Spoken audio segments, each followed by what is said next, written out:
छात्रों, आज हम लोग महावीर प्रसाद द्विवेदी द्वारा लिखा गया स्त्री शिक्षा के विरोधी कुतर्कों का खंडन। इसमें जो है स्त्री शिक्षा के विरोधियों को खरी खोटी सुनाई गई है, जो स्त्री शिक्षा का विरोध करते हैं समाज में। क्योंकि आज के समय में आप देखें, स्त्री हो चाहे पुरुष हो, दोनों जो है कंधे से कंधे मिलाकर इस समाज में चल रहे हैं। ये पहले के ज़माने में लिखा गया निबंध है, जिसमें महावीर प्रसाद द्विवेदी जी द्वारा अपने विचारों को प्रस्तुत किया गया है। महावीर प्रसाद द्विवेदी जी के बारे में जान लिया जाए, उसके बाद हम लोग इस निबंध को पढ़ेंगे।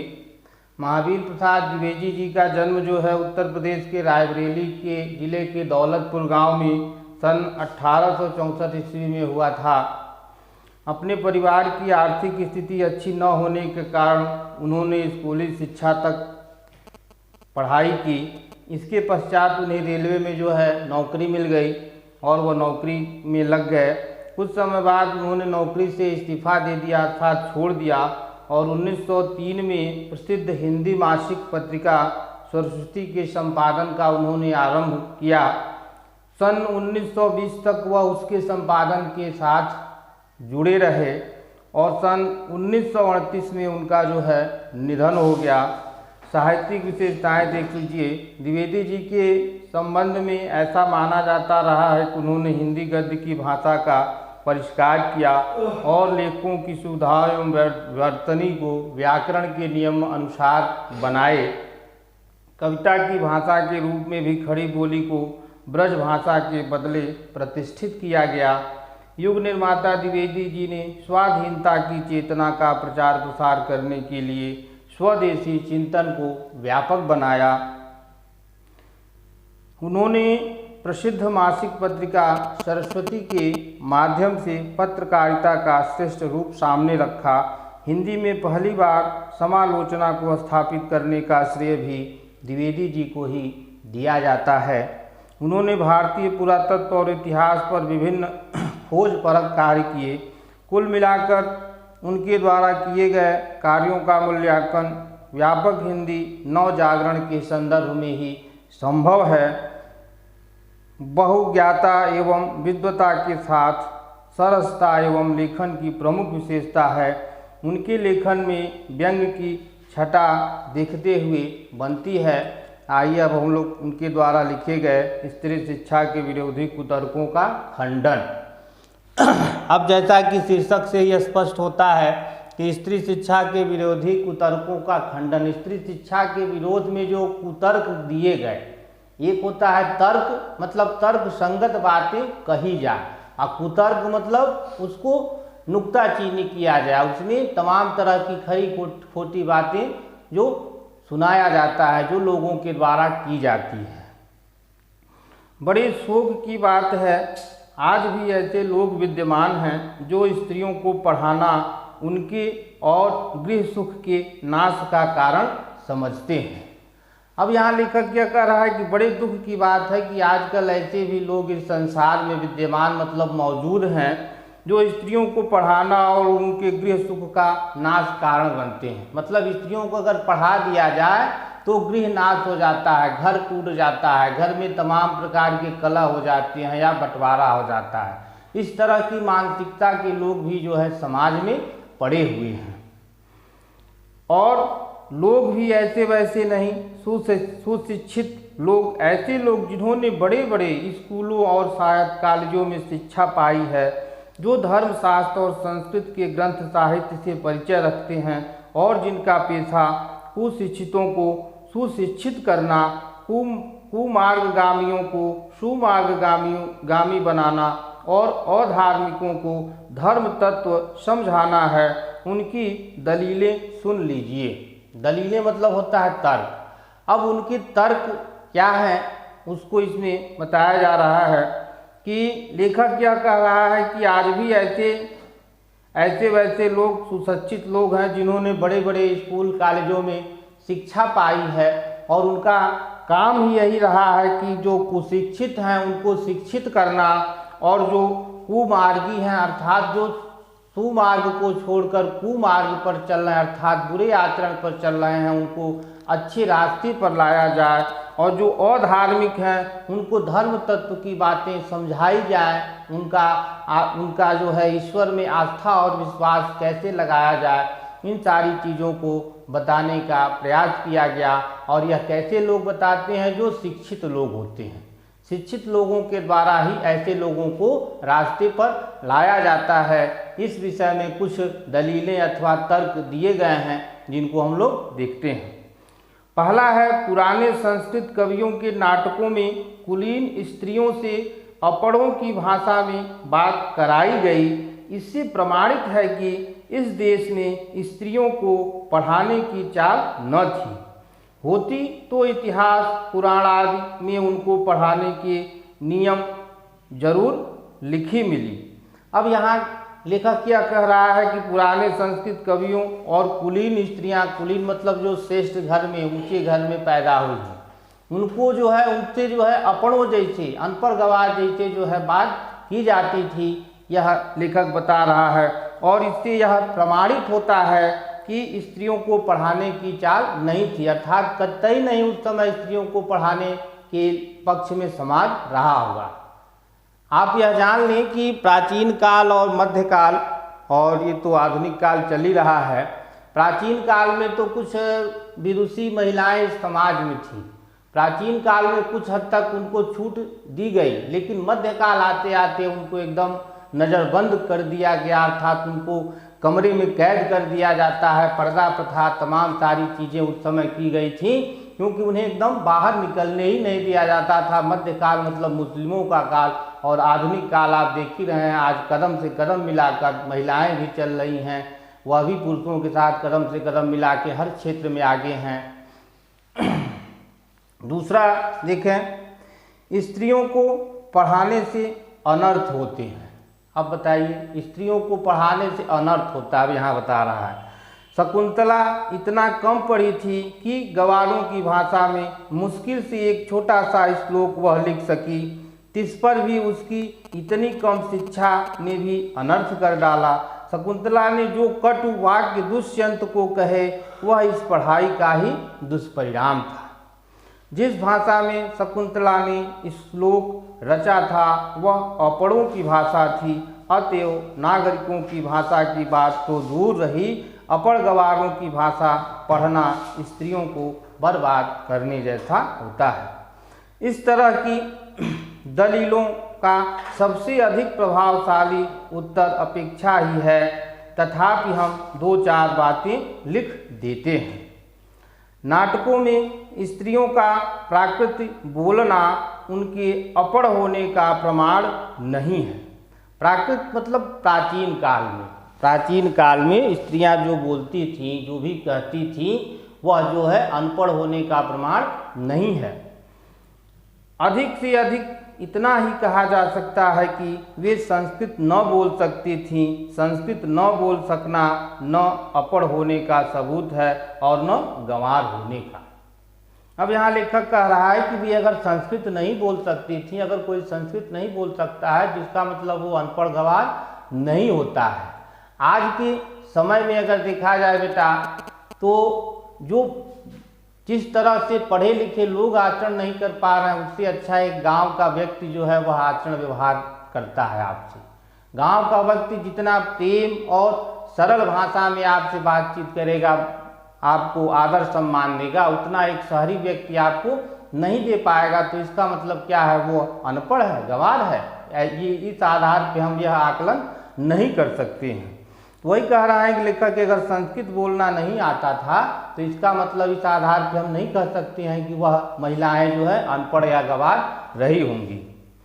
अच्छा, तो उत्तर रामचरित में ऋषियों की वेदांतवादिनी पत्नियां कौन सी भाषा बोलती थी? वेदांतवादी पत्नियां जो वेदांत दर्शन पर बोलने वाली थी, वेदों पर जो बोलने वाली थी, चर्चा करने वाली थी, वह वेदांत पत्नियां कहलाती थी।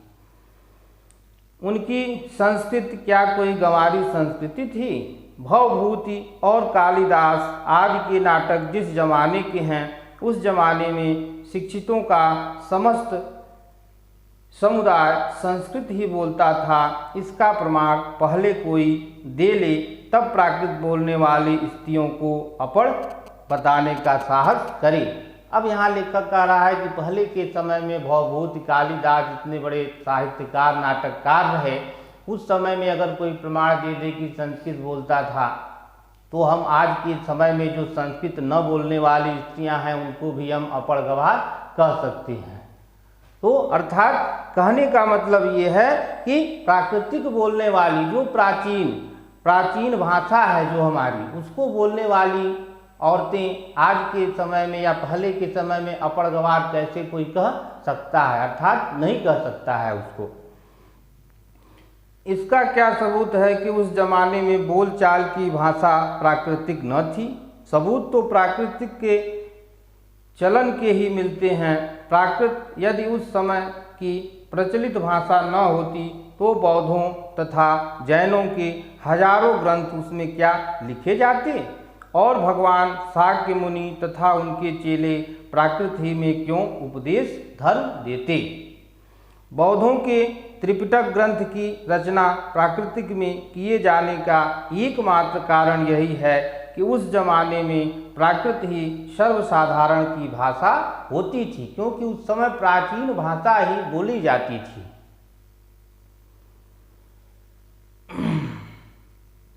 अतएव प्राकृत बोलना और लिखना अपढ़ और अशिक्षित होने का चिन्ह नहीं है। अब यहाँ लेखक कह रहा है कि प्राकृतिक भाषा बोलना, प्राचीन भाषा बोलना कोई यह नहीं सिद्ध कर सकता है कि वह व्यक्ति अनपढ़ या गवार है। जिन पंडितों ने गाथा, सप्तशती, सेतुबंध महाकाव्य और कुमारपाल चरित आदि ग्रंथ प्राकृतिक में बनाए हैं, वे यदि अपढ़ और गवार थे तो हिंदी के प्रसिद्ध से भी प्रसिद्ध अखबार का संपादक इस जमाने में अपढ़ और गवार कहा जा सकता है, क्योंकि वह अपने जमाने की प्रचलित भाषा में अखबार लिखता है। हिंदी, बांग्ला आदि भाषाएं आजकल की प्राकृत हैं। सौरसेनी, मागधी, महाराष्ट्री और पाली आदि भाषाएं उस जमाने की थीं। प्राकृत पढ़कर भी उस जमाने में लोग उसी तरह सभ्य, शिक्षित और पंडित हो सकते थे जिस तरह की हिंदी, बांग्ला, मराठी आदि भाषाएं पढ़कर इस जमाने में हम हो सकते हैं। फिर प्राकृतिक बोलना अपढ़ होने का सबूत है, यह बात कैसे मानी जा सकती है? जिस समय आचार्यों ने नाट्यशास्त्र संबंधी नियम बनाए थे, उस समय सर्वसाधारण की भाषा संस्कृत न थी। चुने हुए लोग ही संस्कृत बोलते या बोल सकते थे। इसी से उन्होंने उनकी भाषा संस्कृत और दूसरे लोगों तथा स्त्रियों की भाषा प्राकृत रखने का नियम कर दिया। पुराने जमाने में स्त्रियों के लिए कोई विश्वविद्यालय न था। फिर नियमबद्ध प्रणाली का उल्लेख आदि पुराणों में न मिले तो क्या आश्चर्य, और उल्लेख उसका कहीं रहा हो पर नष्ट हो गया हो तो। पुराने ज़माने में विमान उड़ते थे, बताइए उनके बनाने की विद्या सीखने वाला कोई शास्त्र। बड़े बड़े जहाज़ों पर सवार होकर लोग द्वीपांतरों को जाते थे। दिखाइए जहाज़ बनाने की नियमबद्ध प्रणाली के दर्शक ग्रंथ। पुराण आदि में विमानों और जहाज़ों द्वारा की गई यात्राओं के हवाले देकर उनका अस्तित्व तो हम बड़े गर्व से महावीर प्रसाद द्विवेदी जी स्वीकार करते हैं, परंतु पुराने ग्रंथों में अनेक प्रगल्भ पंडिताओं के नाम उल्लेख देखकर भी कुछ लोग भारत की तत्कालीन स्त्रियों को मूर्ख, अपढ़ और गवार बताते हैं। इस तर्कशास्त्र ज्ञाता और इस न्यायशीलता की बलिहारी वेदों को प्रायः सभी हिंदू ईश्वरकृत मानते हैं।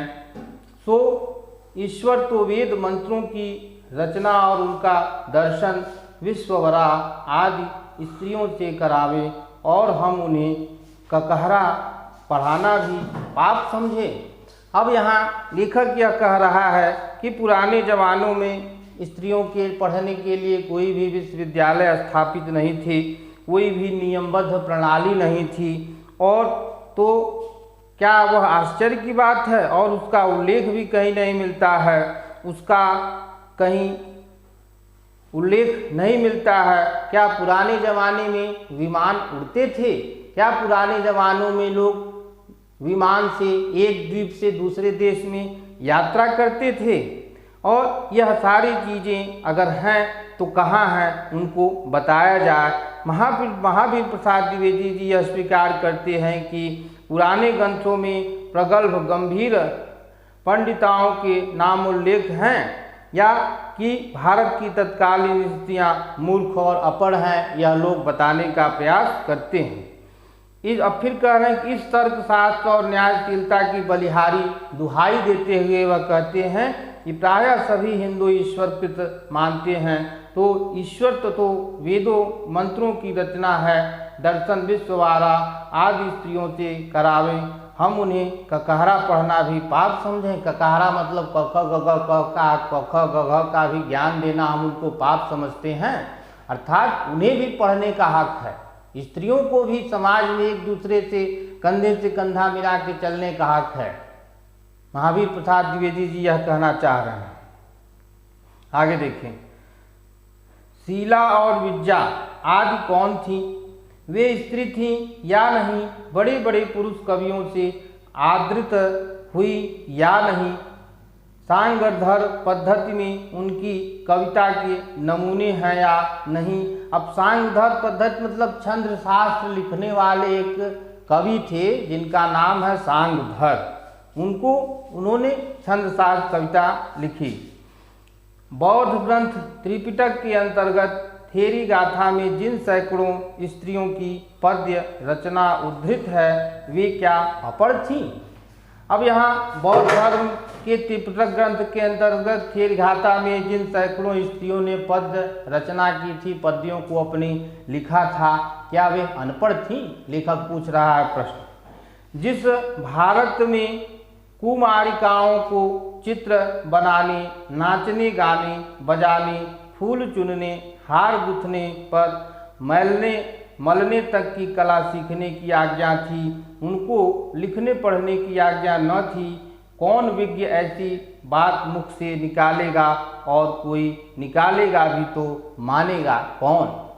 लेखक यहाँ यह कह रहा है कि ये सारी स्त्रियां जो है पढ़ी लिखी थीं। अगर कोई यह कहता है कि ये सब अनपढ़ गवार थी, तो इसको कौन मानेगा? आखिर में कोई प्रमाण तो होना चाहिए इसको मानने के लिए। लेखक द्वारा यह सारी बातें कहा जा रहा है। अत्रि की पत्नी धर्म पर व्याख्यान देते समय घंटों पांडित्य प्रकट करें। पांडित्य मतलब अपनी विशेषता को प्रकट करें, अपने विद्वता को प्रकट करने का प्रयास किया जाए, उसको पांडित्य कहते हैं। गार्गी बड़े बड़े ब्रह्मवादियों को हरा दें। मंडन मिश्र की सहधर्मचारिणी मतलब तो पत्नी साथ में रहती है, वो सहधर्मचारिणी।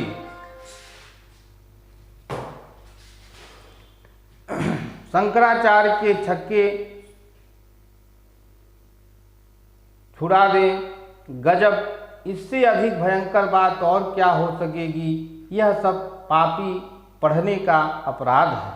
न वे पढ़ती, न वे पूजनीय पुरुषों का मुकाबला करती। यह सारा दुराचार स्त्रियों को पढ़ाने का ही कुफल है। समझें, स्त्रियों के लिए पढ़ाना कालकूट और पुरुषों के लिए पीयूष का घूट है।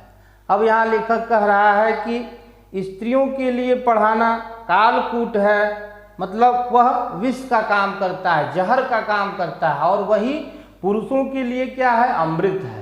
ये कौन सी बात हुई? ऐसी ही दलीलें और दृष्टांतों के आधार पर कुछ लोग स्त्रियों को अपढ़ रखकर भारतवर्ष का गौरव बढ़ाना चाहते हैं, अर्थात भारतवर्ष का नाम ऊंचा करना चाहते हैं, भारत के गौरव को बढ़ाने का प्रयास करते हैं। लेखक बता रहा है, मान लीजिए कि पुराने ज़माने में भारत की एक भी स्त्री पढ़ी लिखी न थी, न सही उस समय स्त्रियों को पढ़ाने की जरूरत न समझी गई होगी। अब यहाँ लेखक क्या कह रहा है कि उस समय जो है स्त्रियों को पढ़ाने की आवश्यकता नहीं समझी गई होगी, इसलिए उनको घर के अंदर रखा गया होगा। क्योंकि कहा भी जाता है कि स्त्रियां जो है पर्दे योग्य ही होती हैं। अतएव पढ़ाना चाहिए। हमने सैकड़ों पुराने नियमों, आदेशों और प्रणालियों को तोड़ दिया है या नहीं, तो चलिए स्त्रियों को अपड़ रखने की इस पुरानी चाल को भी तोड़ दें। हमारी प्रार्थना तो यह है कि स्त्री शिक्षा के विपक्षियों को क्षण भर के लिए भी इस कल्पना को अपने मन में स्थान न देना चाहिए कि पुराने जमाने में यहाँ की सारी स्त्रियाँ अपढ़ थीं अथवा उन्हें पढ़ने की आज्ञा न थी। जो लोग पुराणों में पढ़ी लिखी स्त्रियों के हवाले मांगते हैं, उन्हें श्रीमद् भागवत दशमस्कंद के उत्तरार्ध का 53वां अध्याय पढ़ना चाहिए। उसमें रुक्मिणी हरण की कथा है। रुक्मिणी ने जो एक लंबा चौड़ा पत्र एकांत में लिखकर एक ब्राह्मण के हाथ श्री कृष्ण को भेजा था, वह तो प्राकृत में न था। अब कह रहा है कि वह तो रुक्मिणी ने जो एक ब्राह्मण को लेटर भेजा था, वह प्राकृत भाषा में नहीं था, वह प्राचीन भाषा में नहीं था। उसके प्राकृत में होने का उल्लेख भागवत में तो नहीं है। उसमें रुक्मिणी ने जो पांडित्य दिखाया है, अर्थात जो अपनी विद्वता को दिखाई है, वह उसके अपढ़ और अल्पज्ञ होने अथवा गवारपन का सूचक नहीं है। जो विद्वता उस लेटर में रुक्मिणी ने दिखाई थी, इससे यह साबित होता है कि उस समय की भी औरतें जो हैं पढ़ी लिखी होती थीं, उनके अंदर भी पांडित्य का गुण होता था। इस दशा में यदि उनसे कोई यह कहे कि सभी प्राकालीन स्त्रियां अर्थात प्राचीन स्त्रियां अनपढ़ होती थीं, तो उस बात पर भी विश्वास करने की जरूरत नहीं है। भागवत की बात यदि पुराणकार या कवि की कल्पना मानी जाए, तो नाटकों की बात उससे भी गई बीती समझी जानी चाहिए। स्त्रियों का किया हुआ अनर्थ यदि पढ़ाने का ही परिणाम है, तो पुरुषों का किया हुआ अनर्थ भी उनकी विद्या और शिक्षा का ही परिणाम समझना चाहिए। अब यहाँ लेखक कह रहा है कि स्त्रियों को पढ़ाने का परिणाम अगर अनर्थ है, तो पुरुषों द्वारा भी जो शिक्षा और विद्या प्राप्त की जा रही है, वह भी एक तरह से अनर्थ ही है। क्योंकि समाज में दोनों को एक समान दर्जा प्राप्त हुआ है। ऐसा नहीं हम कर सकते हैं कि किसी एक को भी हम शिक्षा से वंचित रख सकते हैं। समाज में दोनों को अधिकार प्रदान किए गए हैं। बम के गोले फेंकना, नर हत्या करना, डाके डालना, चोरियां करना, घूस लेना, ये सब यदि पढ़ने लिखने का ही परिणाम है, तो सारे कॉलेज, स्कूल और पाठशालाएं बंद हो जानी चाहिए। परंतु विक्षिप्तों, बात व्यथितों और गृहस्थों के सिवा ऐसी दलीलें पेश करने वाले बहुत ही कम मिलेंगे। अब यहाँ लेखक यह कह रहा है कि पढ़ने लिखने के बाद भी अगर लोग बम फेंकते हैं, नर हत्या करते हैं, चोरियां करते हैं, घूस लेते हैं, तो यह सारी चीज़ें क्या हो जाए, जितने भी स्कूल कॉलेज पाठशालाएँ हैं, ये सब जो हैं बंद हो जाने चाहिए। और जो विक्षिप्त हैं, बात व्यथित हैं, इनके लिए ऐसी दलीलें, तर्क पेश की जानी चाहिए। शकुंतला ने दुष्यंत को कटु वाक्य कहकर कौन सी अस्वाभाविकता दिखाई? क्या वह कहती कि आर्यपुत्र शाबाश, बड़ा अच्छा काम किया जो मेरे साथ गांधार विवाह करके मुकर गए। नीति, न्याय, सदाचार और धर्म की आप प्रत्यक्ष मूर्ति हैं। पत्नी पर घोर से घोर अत्याचार करके जो उससे ऐसी आशा रखते हैं कि वे मनुष्य स्वभाव का किंचित भी ज्ञान नहीं रखते, सीता से अधिक साध्वी स्त्री नहीं सुनी गई। जिस कवि ने शकुंतला नाटक में अपमानित हुई शकुंतला से दुष्यंत के विषय में दुर्भाग्य कहा, उसी ने परित्यक्त होने पर सीता से रामचंद्र के विषय में क्या कहा, सुनिए। वाचस्पया मदनाचात स राजा वैभव विशुद्धामति यत् समक्षम मां लोकवादम श्रवणादहासी श्रुतस्य त्वकिंचनम सदृश्य उलस्य। लक्ष्मण, जरा उस राजा से कह देना कि मैंने तुम्हारी आंख के सामने ही आग में कूदकर अपनी विशुद्धता को साबित कर दी थी, जिस पर लोगों के मुख से निकला मिथ्यावाद सुनकर ही तुमने मुझे छोड़ दिया। क्या यह बात तुम्हारे कुल की अनुरूप है, अथवा क्या यह तुम्हारी विद्वता या महत्ता को शोभा देने वाली है? सीता का यह संदेश कटु नहीं तो क्या मीठा है। राजा मात्र कहकर उनके पास अपना संदेश भेजा। यह उक्ति न किसी गवार स्त्री की है, किंतु महाब्रह्मज्ञानी राजा जनक की लड़की और मनवादी महर्षियों के धर्मशास्त्रों का ज्ञान रखने वाली रानी की है। नृपस्य वर्णाश्रम पालनम यत स एव धर्मो मनुना प्रणीतः। सीता की धर्मशास्त्र ज्ञाता का यह प्रमाण वही आगे चलकर कुछ ही दूर पर कवि ने दिया। सीता परित्याग के कारण वाल्मीकि के समान शांत नीतिज्ञ और क्षमाशील तपस्वी तक ने असत्येव मन्यु भरताग्रजे ने कहकर रामचंद्र पर क्रोध प्रकट किया। अतएव शकुंतला की तरह अपने परित्याग को अन्याय समझने वाली सीता का रामचंद्र के विषय में कटु वाक्य कहना सर्वथा स्वाभाविक है। न यह पढ़ने लिखने का परिणाम है, न गवारपन का, न अकुलीनता का। पढ़ने लिखने में स्वयं कोई बात ऐसी नहीं है जिससे अनर्थ हो सके। अनर्थ का बीज उसमें हरगिज नहीं है। अनर्थ पुरुषों से भी होते हैं, अनपढ़ों और पढ़े लिखों दोनों से अनर्थ होता है। अनर्थ दुराचार और पापाचार के कारण और ही होते हैं, और भी व्यक्ति विशेष का चाल चलन देखकर जाने भी जा सकते हैं। अतएव स्त्रियों को अवश्य पढ़ाना चाहिए।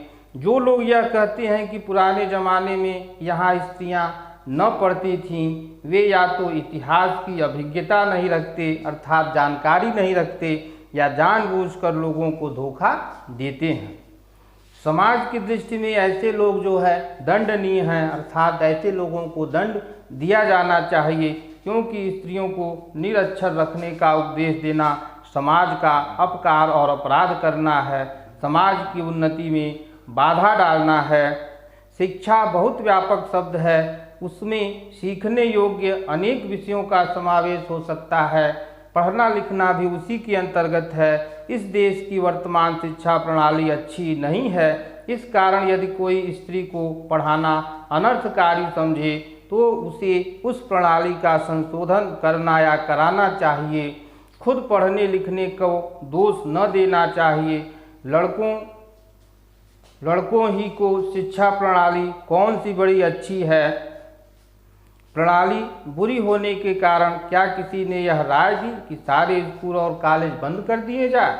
आप खुशी से लड़कियों और स्त्रियों की शिक्षा की प्रणाली का संशोधन कीजिए। उन्हें क्या पढ़ाना चाहिए, कितना पढ़ाना चाहिए, किस तरह की शिक्षा देनी चाहिए और कहाँ पर शिक्षा देनी चाहिए, घर में या स्कूल में, इन सब बातों पर बहस कीजिए, विचार कीजिए, जी में आए सो कीजिए। पर परमेश्वर के लिए यह न कहिए कि स्वयं पढ़ने लिखने में कोई दोष है, वह अनर्थ कर है, वह अभिमान का उत्पादक है, वह गृह सुख का नाश करने वाला है। ऐसा कहना 16 आने मिथ्या है। ऐसा कहना मतलब 16 आने झूठ के बराबर है। अर्थात इस समाज में सबको पढ़ने लिखने का अधिकार मिलना चाहिए। इस तरह से बेटा ये महावीर प्रसाद जी ने स्त्री शिक्षा विरोधों का कुतर्क किया है कि समाज में स्त्री को भी शिक्षा का अधिकार होना चाहिए। आज के समय में आप देख ही रहे हैं कि कंधे से कंधा मिलाकर महिलाएं भी जो है पुरुषों के समक्ष खड़ी हैं, और आज हर क्षेत्र में महिलाएं भी आगे हैं।